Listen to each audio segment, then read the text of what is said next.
देखिए प्यारे बच्चों, ये है हमारा दूसरे प्रकार का दीर्घवृत्त। आपको अंतर समझ में आ गया होगा। पहले वाला दीर्घवृत्त एक्स अक्ष पर ज्यादा फैला हुआ था और दूसरा वाला दीर्घवृत्त वाई अक्ष की दिशा में है। पहला दीर्घवृत्त एक्स अक्ष की दिशा में था और दूसरा दीर्घवृत्त वाई अक्ष की दिशा में है। तो जब ऐसा होता है तो प्यारे बच्चों समीकरण तो एक सही होता है। X square upon A square plus Y square upon B square बराबर 1। समीकरण तो वही होता है, बस अंतर ये होता है कि बी स्क्वायर ए स्क्वायर से बड़ा होता है।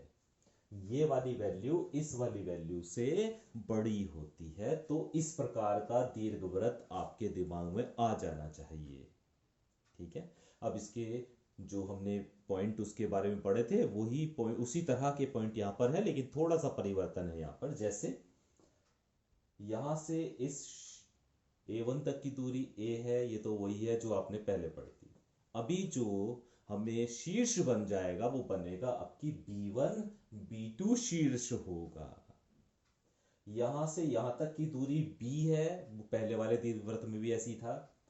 यहां से यहां तक की दूरी भी b है, तो इसलिए शीर्ष के निर्देशांक जो हो जाएंगे इस प्रकार के दीर्घवृत्त में जो y अक्ष की दिशा में है उसमें शीर्ष के निर्देशांक हो जाएंगे 0 plus minus b। 0 plus minus b। नाभि तो वो है ही आपकी c, तो इसके निर्देशांक हो जाएंगे 0 और c, और इसके निर्देशांक हो जाएंगे 0 और माइनस c। तो नाभियों के निर्देशांक क्या हो जाएंगे? 0 प्लस माइनस c। और यहां पर c की वैल्यू जो होती है वो बराबर है BE। c बराबर होता है BE। तो नाभियों के निर्देशांक हो जाएंगे 0 प्लस माइनस c, और c की वैल्यू जो होती है वो होती है BE। तो हम नाभियों के निर्देशांक ऐसे भी बोल सकते हैं प्यारे बच्चों, 0 प्लस माइनस BE। ठीक है। अभी देखिए, अभी ये जो पहले वाले उसमें या पहले वाले दीर्घवृत्त में जो ये माइनर एक्सिस था, जो लघु अक्ष था, अब वो मेजर एक्सिस बन गया है, अब वो दीर्घ अक्ष बन गया है।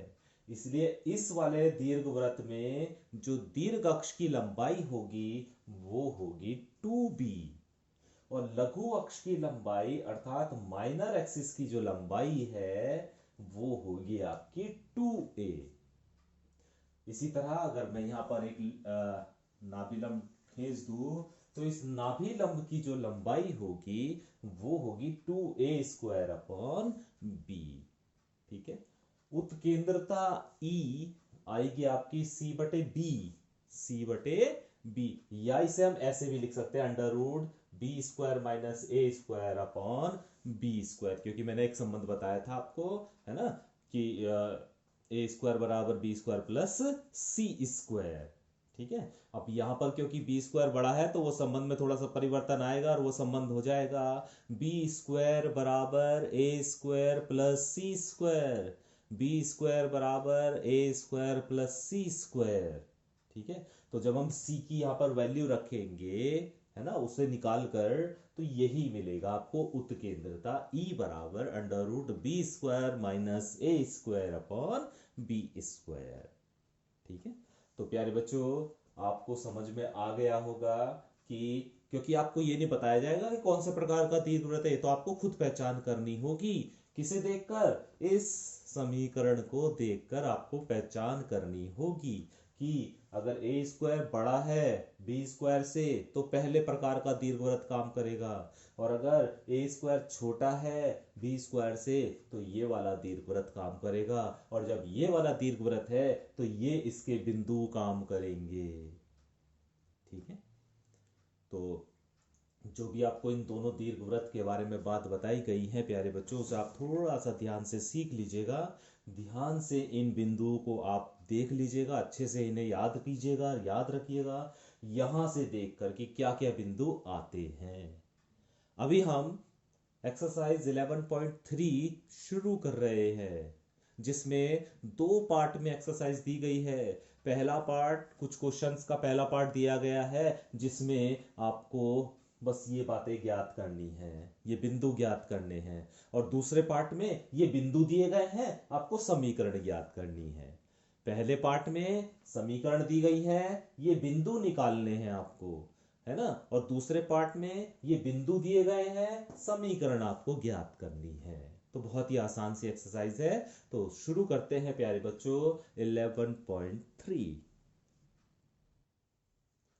प्यारे बच्चों, क्वेश्चन नंबर 1 से लेके क्वेश्चन नंबर 9 तक आपको यही काम करना है जो मैंने इस क्वेश्चन में किया है, और लिख भी दिया है। क्वेश्चन नंबर 1 से क्वेश्चन नंबर 9 तक आपको इसी प्रकार से क्वेश्चंस को हल करना है।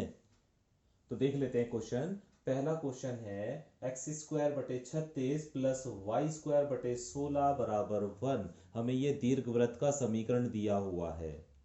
अब सबसे पहले तो हम ये देखेंगे कि ए स्क्वायर का मान 36 है, बी स्क्वायर का मान 16 है। भाई दीर्घवृत्त का जो समीकरण है X square upon A square plus Y square upon B square बराबर 1 से इसकी जब आप तुलना करोगे तो ए स्क्वायर का मान 36 और बी स्क्वायर का मान यहाँ पर आपको 16 मिलेगा। और यहाँ पर आपको साफ साफ नजर आ रहा है कि ए स्क्वायर बड़ा है बी स्क्वायर से। इसका मतलब पहले प्रकार का दीर्घवृत्त है। जब ए स्क्वायर बड़ा होगा बी स्क्वायर से तो पहले प्रकार का दीर्घवृत्त है। ठीक है। तो प्यारे बच्चों ए स्क्वायर बराबर 36 है, तो ए का मान आपके पास 6 आ गया है। बी स्क्वायर का मान 16 है, तो बी का मान आपके पास 4 आ गया है। अभी अब ये तो हम समझ गए हैं कि पहले प्रकार का परवल दीर्घवृत्त है ना। अब उसके क्या बिंदु होते हैं ये भी आपको पता होना चाहिए। दीर्घवृत्त की नाभियां क्या होती है, प्लस माइनस सी जीरो, प्लस माइनस सी जीरो या प्लस माइनस ए ई जीरो, प्लस माइनस सी जीरो या प्लस माइनस सी ए ई जीरो, क्योंकि सी का मान ए ई होता है, ये बताया था आपको मैंने। ठीक है। अब हम जानते हैं एक संबंध यहाँ पर कि ए स्क्वायर बराबर बी स्क्वायर जमा सी स्क्वायर, क्योंकि यहाँ पे सी की वैल्यू की जरूरत पड़ेगी ना आपको, तो इसलिए सी का मान तो निकालना ही पड़ेगा। तो उसके लिए क्या संबंध बताया था मैंने आपको, ए स्क्वायर बराबर बी स्क्वायर प्लस सी स्क्वायर। ठीक है। तो यहाँ पर सी स्क्वायर बराबर आ जाएगा ए स्क्वायर माइनस बी स्क्वायर। ए स्क्वायर है आपका 36, बी स्क्वायर है आपका 16, तो सी स्क्वायर बराबर आ गया 20। तो c का मान आ गया √20 या 2√5। तो c की वैल्यू आ गई 2√5। तो इसलिए दीर्घवृत्त की जो नाभियां हो गई वो हो गई प्लस माइनस 2√5 0, 2√5 0। ये बात समझ में आ गई होगी। आगे चलते हैं, शीर्षों के निर्देशांक। दूसरी बात कही है शीर्ष के निर्देशांक निकालना।